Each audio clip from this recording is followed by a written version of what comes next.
Bell & Ross BR-05 36mm in ice blue. Do Bell & Ross deserve a chance at redemption, and is this it?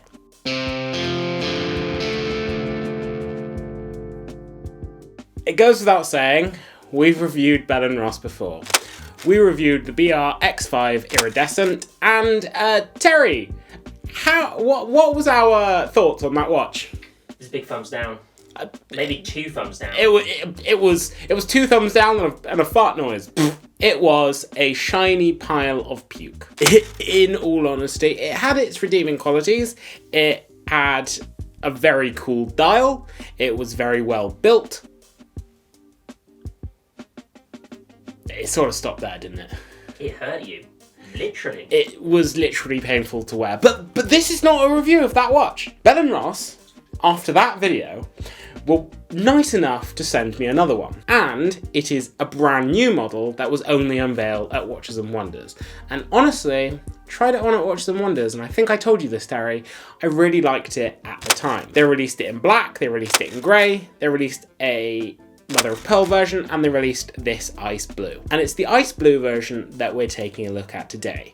And right off the bat, this is so much better. This is an absolutely winning formula here from Bell & Ross. Just to give you an example, I was at Hands On Horology, hosted by Oracle Time on Saturday, just gone. And Terry, would you believe it? This watch got a lot of compliments. People actually said, "What's that?" People said, that's really nice what you're wearing. That's lovely. And obviously it's a watch event, but it got a lot of compliments. And I don't think the Iridescent would have. They didn't realise it was Bell & Ross. They didn't. People did not realise this was a Bell & Ross. People asked what I was wearing, and people said it was lovely. And that is to this watch's credit. So, let's go over the specs before we do anything else. This watch is featuring the caliber BR Cal 329. It's an automatic movement with a 54-hour power reserve. I couldn't tell you whether it's in-house or off the shelf. It is 36mm, 8.5mm wide, which is lovely. Damn, boy, he's thick, boy, that's a thick ass boy. And it is 100 meters water resistant.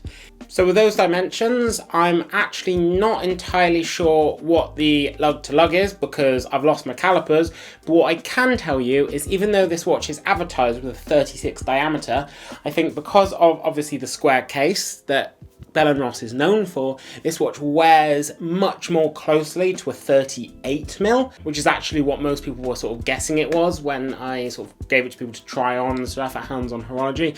So this watch wears much more closely to a 38mm, but that's not a bad thing. Just square watches do tend to wear larger. It still wears really, really nicely. That thickness is brilliant. This watch wears so nice and slim. It's honestly sort of stunning the way it wears, and having come from the Iridescent, the BR-05, this watch could not be any more different. In terms of the way it wears, I think I could only want one little quality of life feature, and that's micro adjust, which this watch absolutely lacks.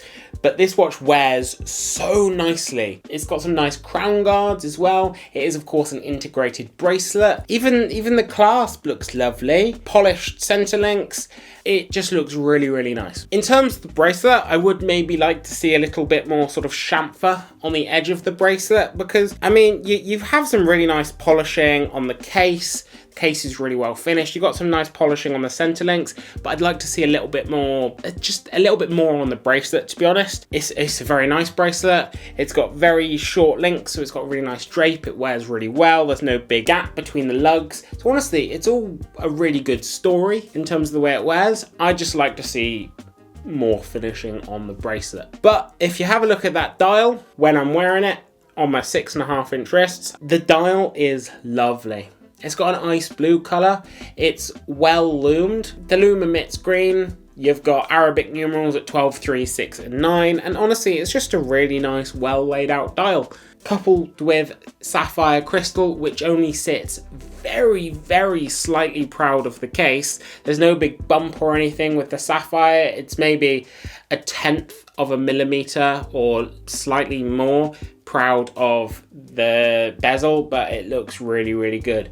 And in all honesty, the aesthetics of this watch are great. If you've never liked Bell & Ross's design language with these square cases, this watch has the most potential of anything else in the range of winning you over. But there's one sticking point with this watch, and that is potentially the price. This watch in Great British pounds is £3,900. When you compare it, for example, with the BR-05 iridescent, makes it look great. For example, that watch within the Bell & Ross range, this is amazing value for money. But when you compare it with maybe some other things that are available from other manufacturers, it's starting to look a little less good. I genuinely do think this is a great watch, but at £3,900, it's got the potential of winning you over into Bell & Ross, but it's gonna be a hard sell in a lot of showrooms, and it's going to be a hard sell to a lot of people.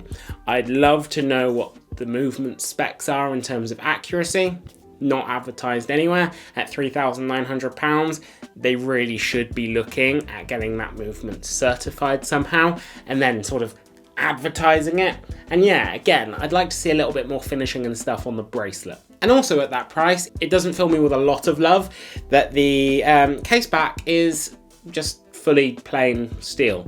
I'm not complaining about it, but I think the price should be less if they're going to do that. At £3,900, you are going up against some fairly big boys, really. For example, you can get a Sellita SW300 movement watch from, for example, Christopher Ward, titanium, COSC certified, with a nicely finished movement as well, and micro adjust for £1,600 from Christopher Ward. Is that a fair comparison? Probably not. Bell & Ross has a bit of a higher horology reputation than them. At this price, you're gonna start comparing it to other things, both higher price and lower price.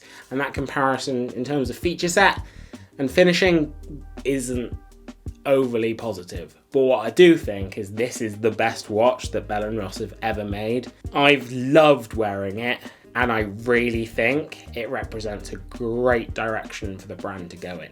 Whatever negatives I think, this is great. This is a great watch. I just think the price could be worked on. So kudos to Bell & Ross. It wears so nicely. Terry, what do you think? This is what I wanted the iridescent to be like. A bit pricey. Case back is disappointing. If they're not going to have an open case back, at least an engraving or something. But it is beautiful. It is beautiful, and it's simple. It's contemporary, and it's stylish, and it's well made. Perfect size. It is the perfect size. And I haven't mentioned this, it is very well made. I'd like micro adjust. Yeah, I'd like some micro adjust. We know it can be done now on an integrated bracelet with a butterfly clasp. There's no excuse not to have micro adjust when you're paying over £3,000 for a watch now. Yeah, just look at how Christopher Ward have engineered it. If Christopher Ward can do it, Bell & Ross, I guarantee you can engineer a micro adjust system on here. Great watch, little bit further to go, but amazing direction, and I've loved every second of wearing it. I'd like to get hands on with the black. I'll tell you what, Terry, I didn't like being negative about the iridescent.